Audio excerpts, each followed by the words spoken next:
오늘 1교시는 분계 1시간 해보도록 하겠습니다. 377페이지 펴시고 24번 분계부터 같이 한번 해보도록 하겠습니다.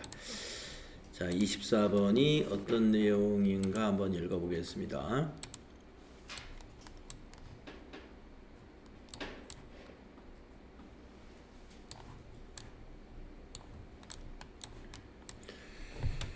당사는 사옥으로 사용할 목적으로 현대개발로부터 건물과 토지를 3억 원에 일괄적으로 취득하였고 대금은 전자어음을 발행하였습니다.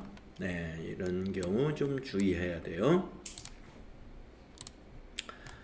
단 취득 당시 건물의 공정가치는 1억 6천만 원, 토지의 공정가치는 8천만 원이었으며 건물과 토지의 취득원가는 상대적 시장가치에 따라 안분하며 부가가치세는 고려하지 않기로 한다. 자, 그러면은 건물 토지를 합쳐서 3억 원에 취득을 했습니다만은 우리는 회계 처리를 할 때는 토지 따로 건물 따로 이렇게 회계 처리를 해줘야 되죠. 그래서 24번 문제에서는 먼저 건물의 취득원가를 먼저 산출을 해보겠습니다. 건물의 취득원가는 어떻게 산출하느냐? 자, 공정가치로 건물과 토지의 취득원가는 상대적 시장가치에 따라서 안분한다 이것을. 시장가치에 따라서 안분한다. 자, 시장가치가 이제 공장가치잖아요. 그래서 건물은 1억 6천, 토지가 8천만 원이기 때문에 두 개를 합치면 24. 그래서 건물의 취득원가는 3억 원 곱하기 16 나누기 24. 그렇죠? 24분의 16이 되겠습니다. 계산기를 가지고 우리가 이제 두들겨 보면은 3억 원 곱하기 16 나누기 24 해보게 되면은 2억 원이 나와요. 2억 원.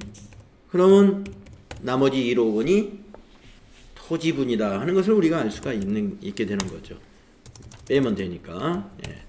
그래서 차변의 건물은 2억 원. 또 차변의 토지가 1억 원.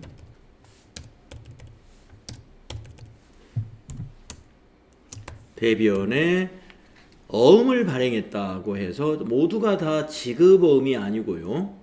우리가 지급어음이라는 개정 과목은 매입채무 개정 과목이잖아요. 그렇죠? 매입채무.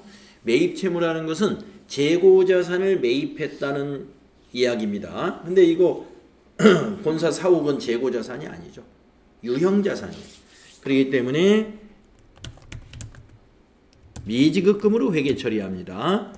미지급금 거래처는 현대개발 3억 원. 자, 어음을 발행했을 때 지급어음으로 분계하는 경우는요. 원재료를 매입하고 어음을 발행했다든지 상품을 매입하고 어음을 발행했다든지 재고자산을 매입하고 어음을 발행했을 때만 지급어음으로 회계 처리하는 거예요. 그래서 제가 이 문제 읽으면서 아까 대금은 전자어음을 발행하였다. 여기서 자칫하면 어음을 발행했지. 그러니까 우리가 지급어음이라는 채무로 회계 처리해야 되겠구나. 이렇게 생각할 수 있겠는데요. 틀립니다. 그렇게 하시면 미지급금으로 회계 처리한다.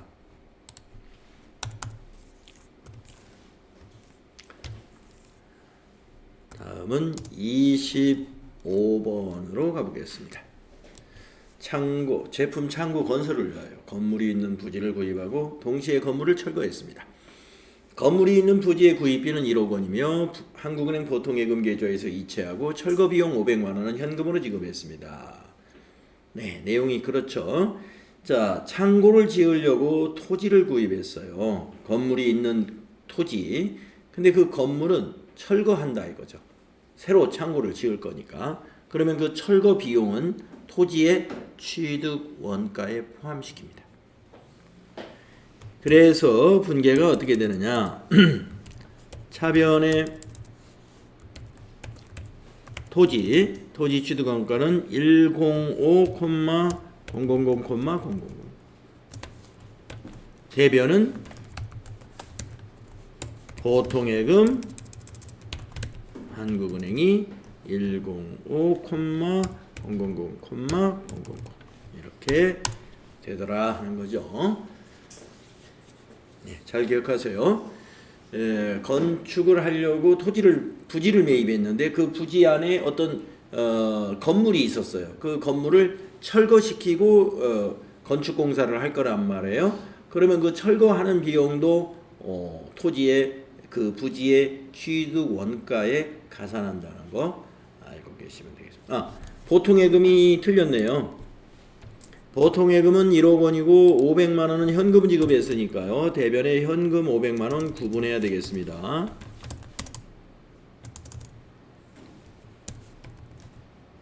이렇게요.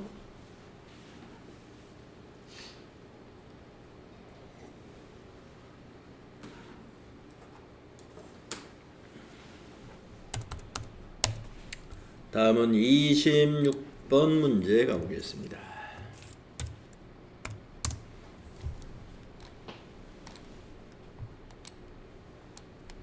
사용 중인 공장 건물을 새로 신축하기 위하여 기존 건물을 철거했습니다.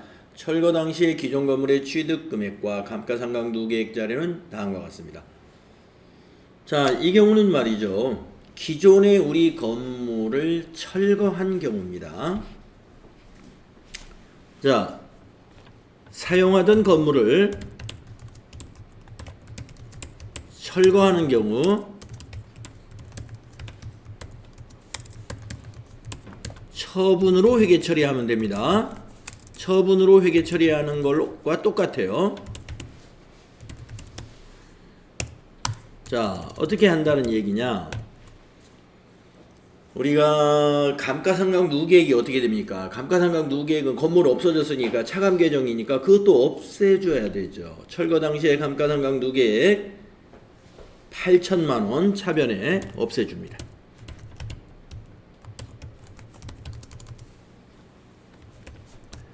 우리가 처분할 때도 감가상각 누계액 유형자산의 감가상각 누계액 차변에 없애주잖아요.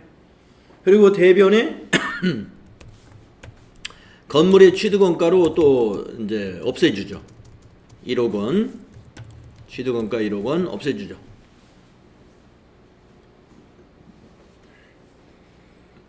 자, 철거했으니까 돈을 받는 게 아니라 오히려 철거 비용이 들어갑니다. 철거 비용이 300만 원 발생했네요. 근데 그걸 현금으로 지급했군요. 자, 대변에 현금 300만 원이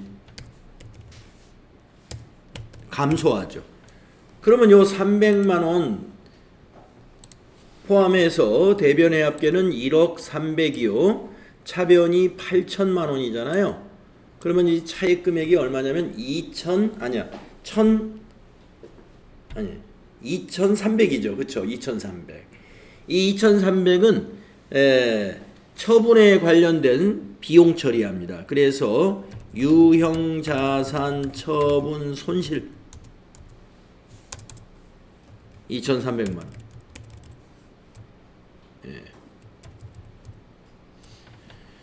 이렇게 회계 처리한다 하는 거 알고 계십시오.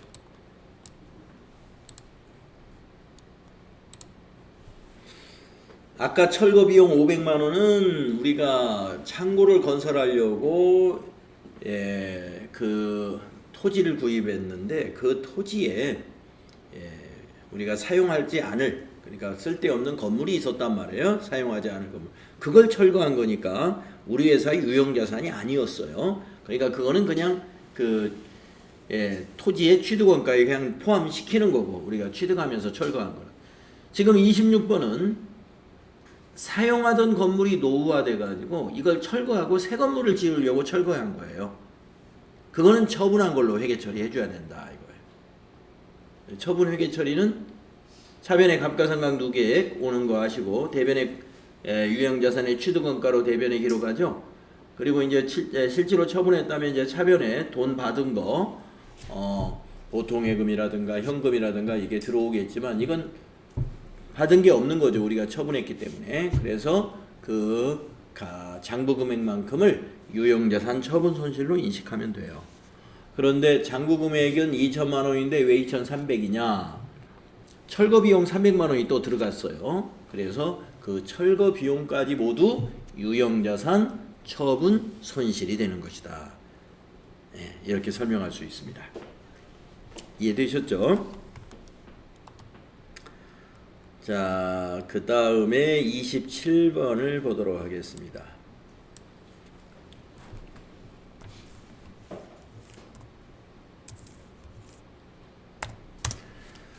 보유 중인 사업용 토지의 일부분을 주식회사 부산산업에 4천만 원에 매각을 하고 이 토지는 장부 금액이 2,300만 원짜리예요.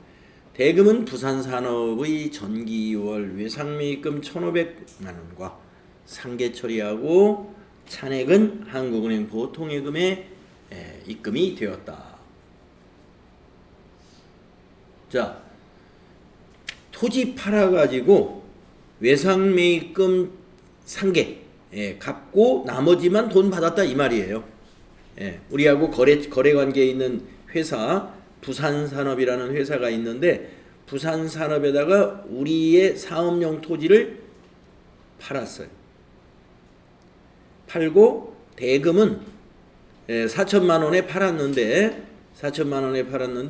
외상매입금 1,500 뺀 2,500만 원은 보통예금으로 입금되었다. 자, 그러면 입금된 거 차변에 정리하겠습니다. 먼저 외상매입금 부채 감소 1,500만 원 부채 감소가 되고 외상매입금의 거래처는 부산이 돼야 되겠죠. 그리고 나머지 2,500만 원이 이 보통예금 계좌로 입금이 됐죠. 보통예금 한국 2,500만 원. 이것이 차변 내용입니다. 자, 그러면 대변은 뭐냐? 우리가 파는 거 토지.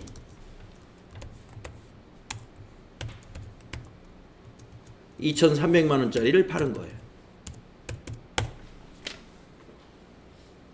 토지 2,400만 원이죠? 우리 회사 장부금액이라는 게 뭐예요? 토지의 취득원가가 장부금액이에요.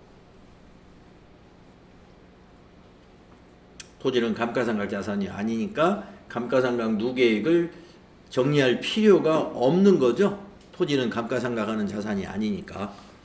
그러니까 토지는 그냥 매각할 때 대변에 토지만 기록하고 차변에 그 감가상각 누계액 정리라는 게 아예 없는 거죠. 감가상각 자산이 아니니까.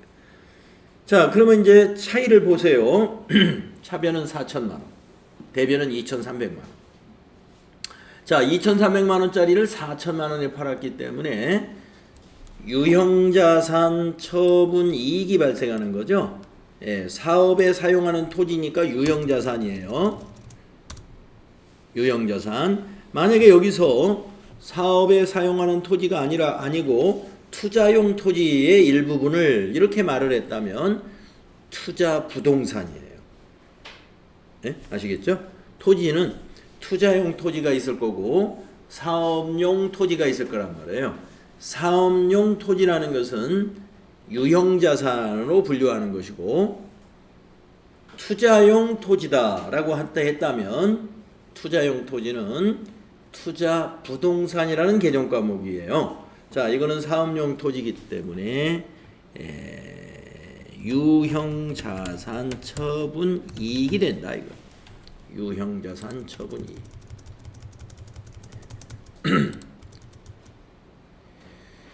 1,700만 원의 이익이 발생한 거죠. 유형자산 처분 이익 1,700만 원. 이렇게 되시는 거죠.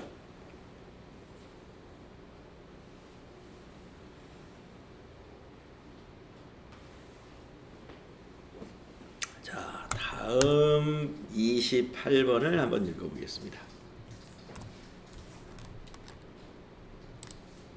28번을 보면요. 전년도 말로 내용연수가 경과하여 운행이 불가능한 승용차 850에 취득했고 감루가 849만 9천원. 네, 뭐 1,000원 남기고 다 감가상각이 됐어요. 이거를 폐차 대행업체를 통하여 폐차시키고 당해 폐차 대행업체로부터 고철비 명목으로 10,000원을 현금으로 받았다. 부가가치세 고려하지 않는다. 이렇게 했습니다. 자, 아까 건물의 철거도 처분으로 회계 처리해야 된다고 그랬지 않습니까? 차량의 폐차는 이것도 처분과 같은 회계 처리를 해야 됩니다. 예. 건물로 말하면 저기나 마찬가지예요. 건물로 말하면은 철거하는 거나 마찬가지예요. 예. 그래서 차량의 폐차는 차량의 처분과 같은 회계 처리를 해준다. 자, 그러면 어떻게 해야 되겠느냐? 일단 현금 받은 거 차변에 한번 적어볼게요. 차변에 현금을 1,000원 받았습니다. 10,000원 받았습니다. 자, 그 다음에 또 차변에 감가상각 누계액 정리해야죠. 감가상각 누계액 849만 9천원. 감가상각 누계액이 849만 9천원. 자, 대변에 취득원가로 자산감소식 해야 되죠. 차량 운반구 8,500,000 850만. 네. 자, 377쪽 28번 분계입니다. 377쪽 28번 분계. 자, 그래 놓고 이제 차변 대변 합계를 구해 봅니다. 차변의 합계가 더 많습니다. 850만 9천원이 됐죠.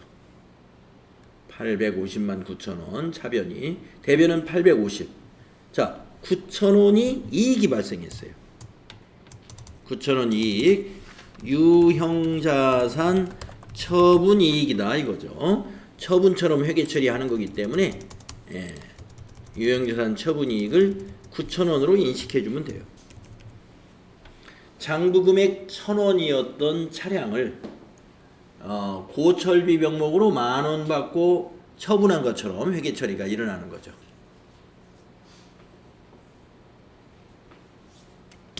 물론 이제 전표를 입력할 때는 대변의 차량 운반구 이런 걸 입력할 때 폐차 처리 이렇게 적요에다 다 써주겠죠.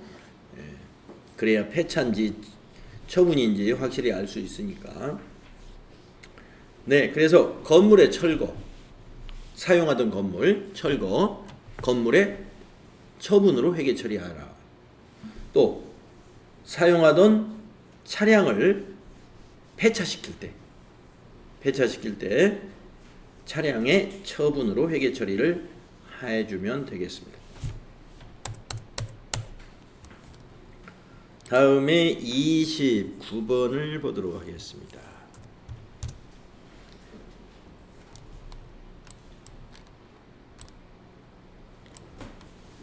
공장을 건설하기 위하여 소요되는 자금을 조달하기 위하여 신한은행에서 차입한 차입금에 대한 이자 250만 원이 발생하여 한국은행 보통예금 계좌에서 이체했습니다. 네. 단기 차입금에 대한 이자는 회계기준상 자본화 대상 요건을 충족하였고 공장은 현재 건설 중에 있습니다. 자, 밑에 말이 만약에 단기 차입금에 대한 이자는 회계기준상 자본화 대상 요건을 충족하고 공장이 현재 건설 중이다. 이 부분을 만약에 이 부분이 아니었다면은 250만 원을 이자 비용으로 여러분이 인식해 주면 됩니다. 차입금에 대한 이자니까. 그래서 차변의 이자 비용, 대변의 보통예금 이렇게 하겠습니다만은, 자, 이 이자가 자본화 대상 요건이 충족된다. 네, 즉 비용이 아니라는 얘기예요. 이 이자는 비용이 아니다. 현재 건설 중인 그 공장 건설 자금을 조달하기 위해서 은행으로부터, 신한은행으로부터 돈을 빌린 거고, 그 차입금은 돈을 빌려가지고 지금 어디로 들어갔겠어요? 공장 건설하는데 뭐 인건비가 들어갔으면 인건비로도 들어가고, 건설 뭐 계약금을 납부했으면 계약금 납부하는 데도 들어갔을 것이고, 뭐 중도금이 들어갔으면 만약에 중도금을 납입하는 데에도 들어갔겠죠. 그 차입한 돈이. 근데 그 차입으로 인해서 이자가 발생했다 이거예요. 그것도 뭐하고 관계 있어요?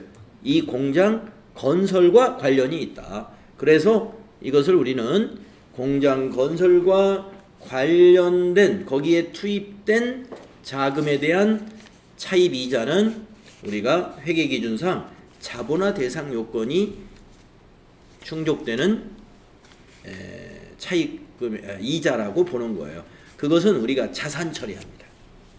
자산 처리. 자, 그러면 아직 건축이 끝나지 않았기 때문에 건설 중인 자산이니까 차변에 건설 중인 자산이라는 임시 개념 과목이 있죠. 유형자산에. 그래서 이자 비용 대신에 건설 중인 자산 250만 원 이렇게 자산의 증가로 보시라 이거. 대변은 보통 예금 한국은행 2,5, 아셨죠? 자본화 대상 요건이 충족한 이자 비용이다. 그러면 자산으로 잡아라 이거. 자산. 근데 그 자산이 지금 현재 건설 중이란 말이에요. 그러면 아직 건물이 아니고 건설 중인 자산. 임시 계정인 건설 중인 자산.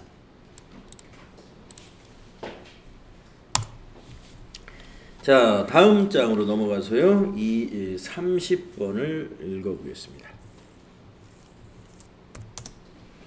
업무용 차량에 화재가 발생하여 완전히 소실되었습니다. 소실 전에 감가상각비가 반영된 차량의 장부 금액은 다음과 같다. 단 해당 차량은 손해보험에 가입되어 있지 않습니다. 네. 자, 차량의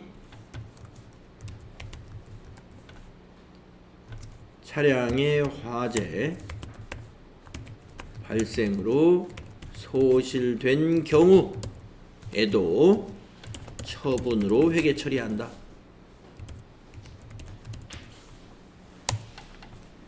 그런데 분계는 좀 다릅니다. 네, 자, 차변에 감가상각, 차가 없어졌으니까 감가상각 누계에게 200만원 정리해버리고, 차가 없어졌으니까 정리하는 거예요. 대변의 차량 운반구 취득원가 2천만원 정리하고,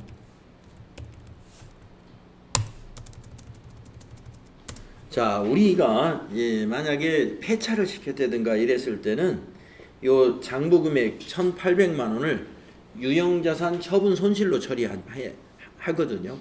폐차했을 때.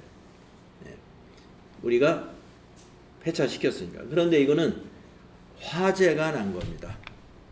화재나 무슨 홍수가 났다든지, 이런 뭐 폭풍이 불었다든가 태풍이 불었다든가 가지고 재산의 손실을 입은 것을 재해 손실이라고 해요. 그래서 우리가 이거는 유형자산 처분 손실이 아니고요. 1,800만 원을 재해 손실로 인식해 주면 돼요. 화재니까.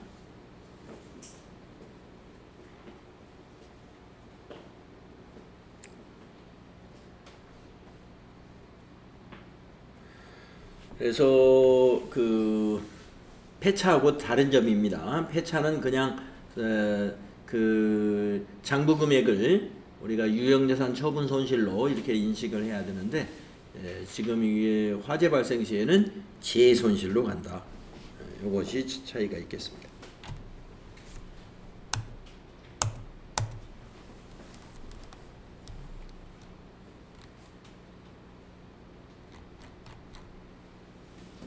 음, 30번 이거였죠. 네, 재손실. 자, 다음은 31번은 어떤 문제인지 보겠습니다. 31번. 공장에서 사용 중인 기계장치 취득금액 120, 감루가 30만원.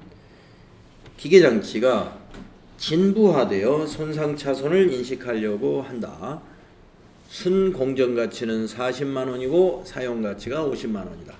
자, 여러분 우리가 앞에 본문에서 손상차손 인식에 대해서 공부한 적이 있습니다. 자, 문제가 나왔죠.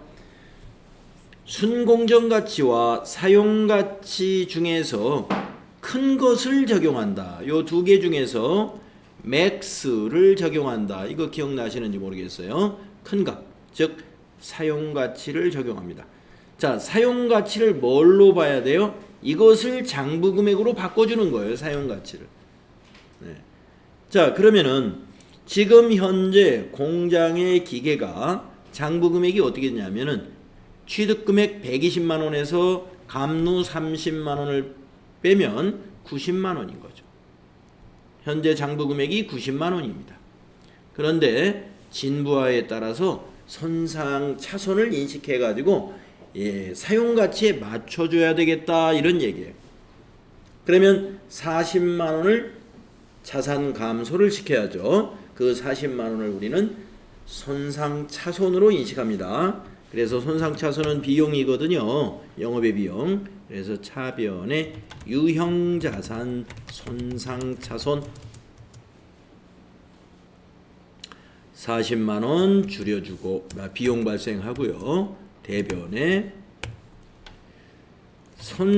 손상차손 누계액이라는 차감 계정을 만들어요. 우리 감가상각할 때 감가상각 누계액이라는 간접 상각 감가를 하잖아요. 간접적으로 상각을 하죠. 손상차손도 마찬가지입니다.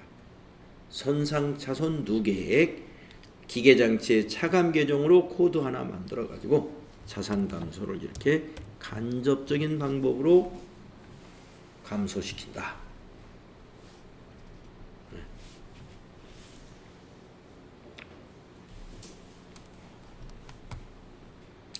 아마 이론 문제 풀 때 이게 나와가지고 설명을 했던 것 같아요.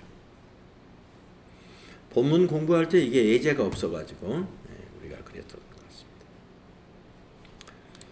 자, 이제 32번의 거래는 어떤 거래인지 보겠습니다. 32번. 주식회사 호산으로부터 투자 목적으로 사용할 토지를 2억 원의 현금으로 매입했습니다. 투자 목적. 당일에 취득세 1,000만 원을 현금으로 납부했습니다. 취득세, 중개수수료 이러한 것은 부동산을 취득할 때 발생하는 취득세나 중개수수료는 모두 취득원가에 포함하는 겁니다. 자, 그런데 투자 목적의 토지는 아까도 어느 문제 할 때 말씀드렸습니다만은 유형자산이 아니에요. 투자 부동산입니다. 따라서 토지가 아니라 차변에 토지 대신에 투자 부동산으로 회계 처리해야 돼요. 2억 1,000만 원. 취득세 포함해서 대변에 현금이 전부 현금으로 지급했네요. 2억 1,000만 원. 이렇게 되겠습니다. 대변에 현금이 2억 1,000만 원.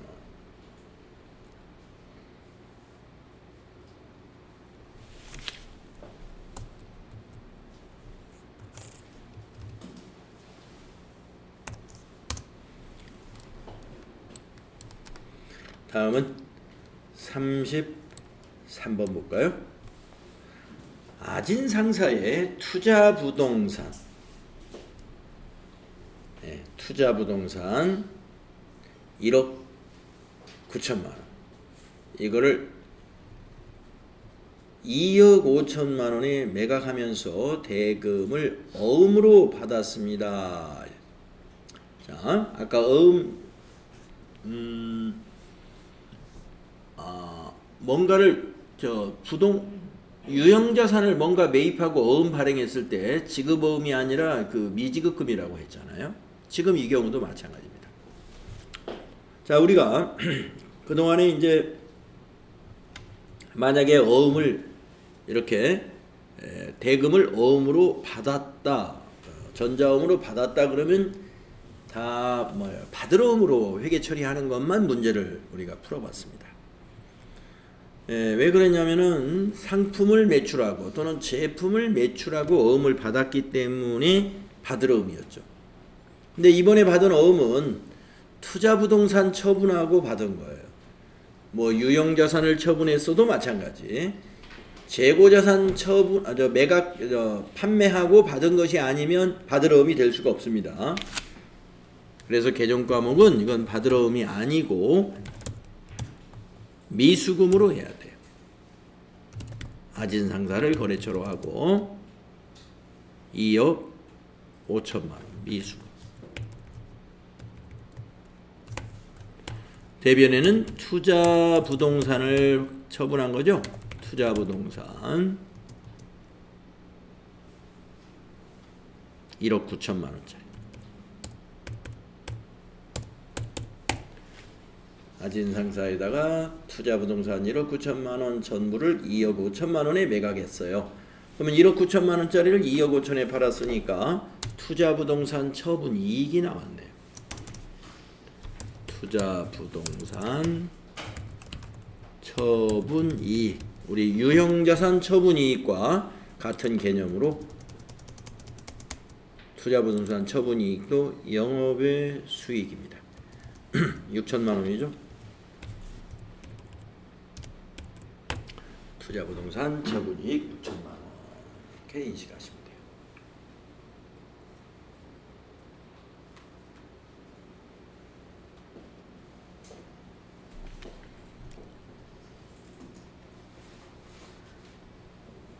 다음에 34번 볼까요?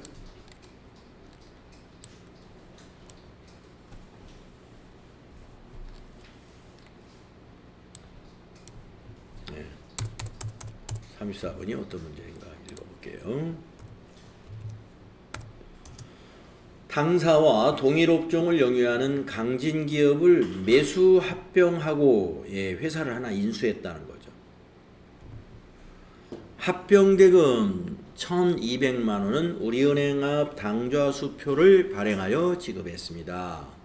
대변에 당좌예금이 1,200만 원이 됩니다. 당좌수표 발행하면 당좌예금 대변이죠. 합병일 현재 강진기업의 자산은 토지가 공정가치로 930만 원, 특허권이 공정가치로 140만 원 뿐이며 부채는 없는 상황이었다.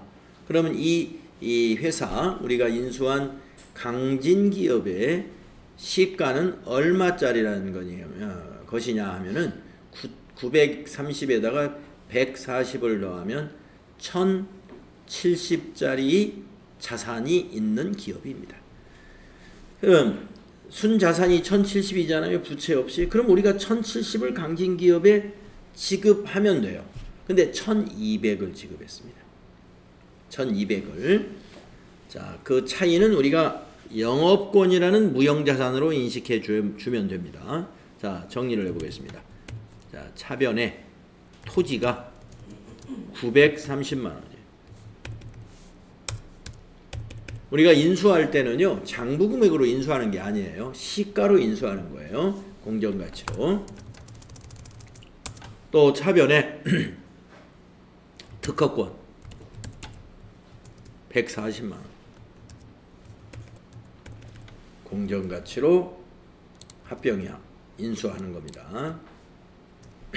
시가. 자, 대변에 당좌 수표 발행했으니까 당좌 예금이 대변입니다. 은행은 우리은행입니다. 1200만 원짜리 수표를 발행했습니다.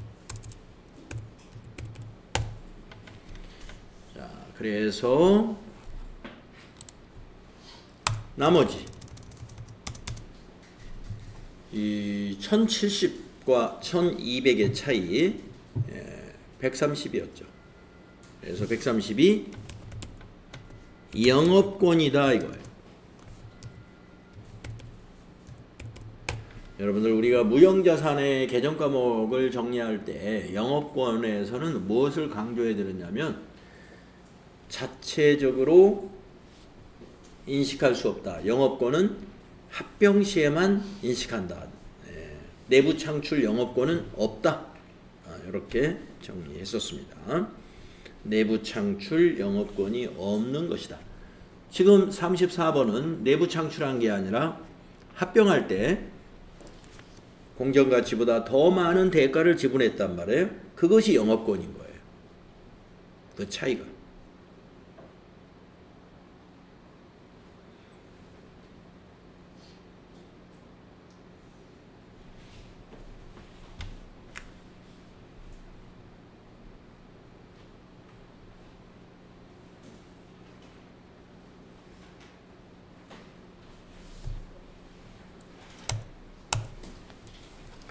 다음은 34번을 보도록 하겠습니다. 34번이었고 35번을 보도록 하겠습니다.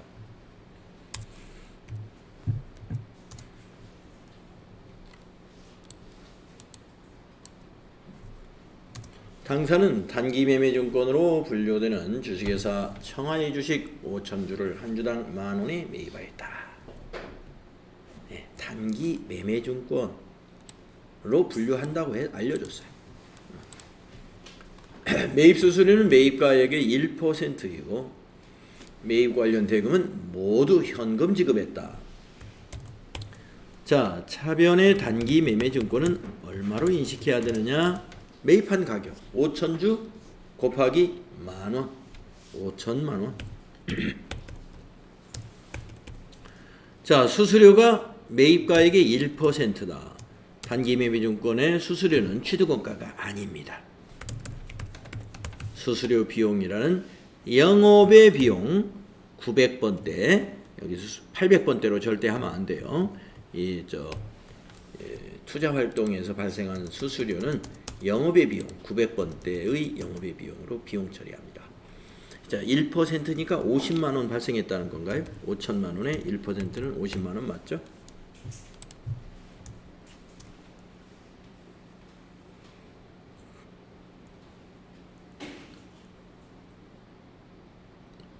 자, 모두 현금 지급했죠. 그래서 대변이 현금이 50,500,000,000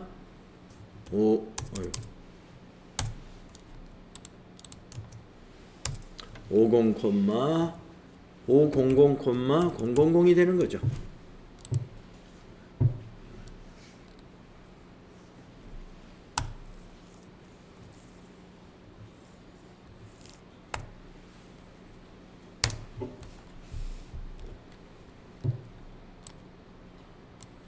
다음은 36 보도록 하겠습니다.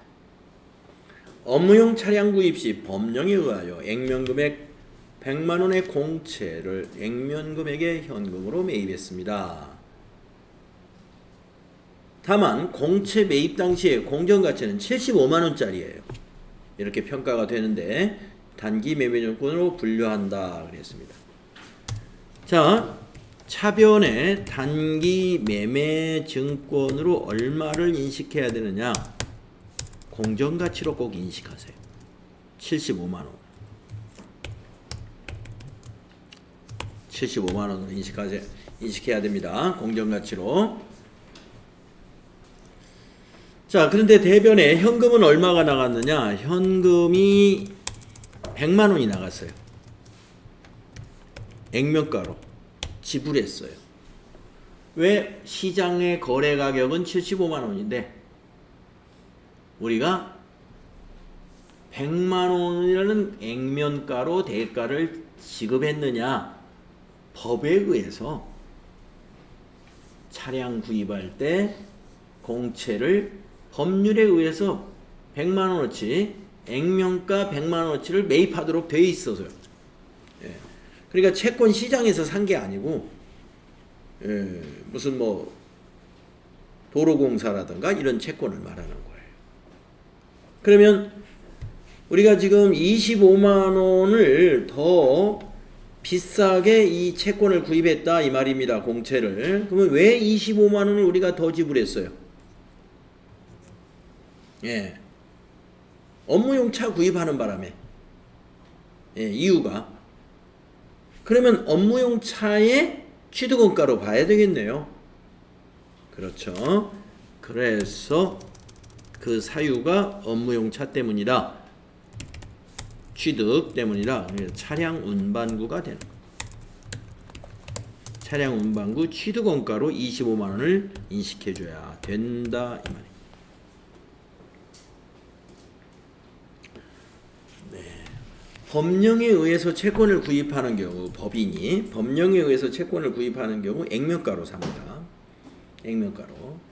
근데 그걸 이제 단기 매매증권이라든지 뭐 만기 보유증권 내지는 뭐 매도 가능 증권 이렇게 분류를 할 텐데 문제에서 다 알려줄 거예요. 뭘로 분류한다는 거.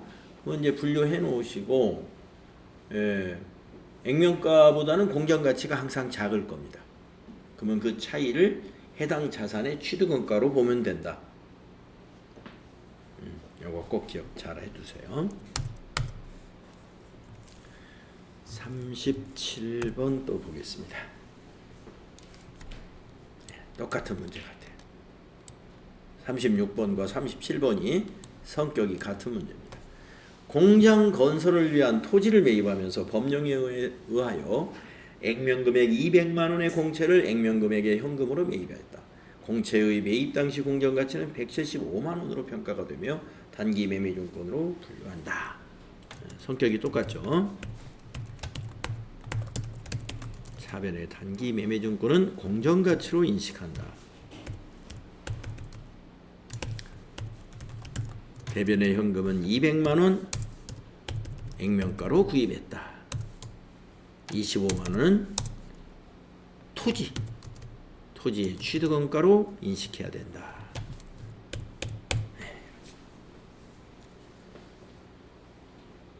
토지 매입 원가에 포함시켜야 된다.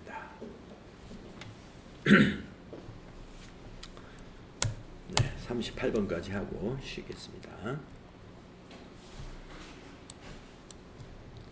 자, 38번을 한번 읽어볼게요. 단기간 매매 차익을 목적으로 구입했던 상장법인 주식회사 우리상사의 주식 300주 장부 금액이 300만원. 이거를 한국증권거래소에서 한 주당 9,000원에 처분하고 수수료 8만 원을 차감한 잔액을 한국은행 보통예금 계좌로 이체받았다. 자, 거래 내용이 단기 매매증권 처분한 거래입니다. 여러분 단기 매매증권 처분에 관해서 연습 많이 했죠. 자, 차변의 보통예금 한번 적어볼게요. 보통예금으로 받았습니다. 한국은행으로. 자, 수수료 8만 원 빼고 받았어요. 한 주당 9,000원에 처분했어요. 300주를. 그러면 한 주당 9,000원 300주 곱하기를 해 보게 되면은 270만 원인데 수수료 8만 원이 빠집니다. 빼기 8만 원 해보면 262만 원이 보통예금에 입금되었다. 262만 원 자산 증가.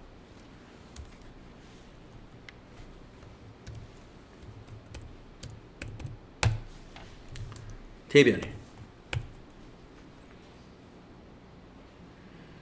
단기 매매 증권 원가가 얼마예요? 장부금액 300만 원짜리죠. 원가로 대변에 기입해야 되죠. 그래서 300만 원짜리 단기 매매 증권을 262만 원에 처분한 결과가 됩니다.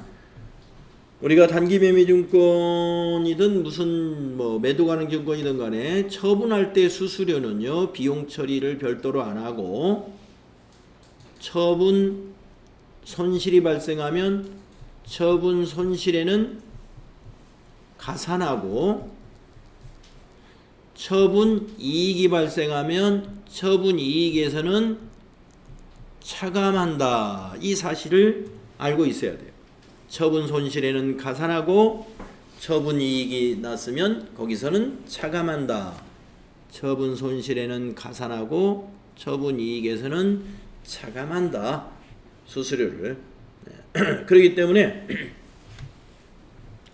원래는 이제 270에 팔았기 때문에 30만 원의 처분 손실이 발생한 겁니다. 그런데 8만 원의 수수료까지 이 손실에 가산을 해야 되잖아요. 그래서 30만 원이 아니고 38만 원의 손실이 발생한 거예요. 단기 매매 증권 처분 손실 38만 원. 원래는 30만 원이죠. 수수료 포함하면 38만 원의 손실을 본 것이다.